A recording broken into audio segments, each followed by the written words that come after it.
And here is where Isaiah becomes a seer. In other words, he sees into future things. I believe that chapter 34 focuses on the final battle. The battle that will end all battles, the battle of Armageddon. Chapter 35 then sees what comes afterwards, the kingdom age, and the glories that God brings as He restores the earth to a garden. Notice verse 2. For the indignation of the Lord is against all nations, not just the Assyrians now, but all nations, and His fury against all their armies. He has utterly destroyed them. He has given them over to the slaughter. Again, the fact that he doesn't just point out Assyria, but all nations have now come against Jerusalem.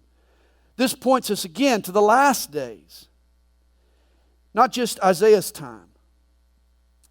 And here, apparently, the end times will see a unification of all nations. Isn't this interesting?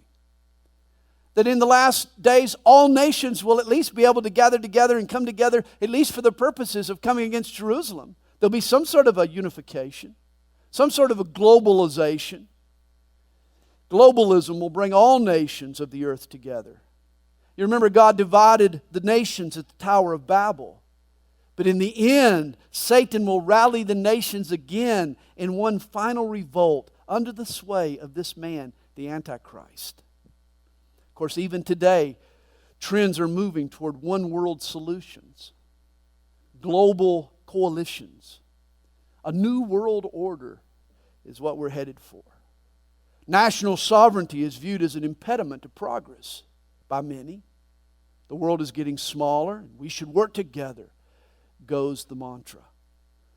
This is the effect that builds up to the final revolt. Hey, you can visualize world peace if you'd like. But if this world's peace is going to really be a true peace, then it'll only happen after the one last final battle. Well, notice verse 3.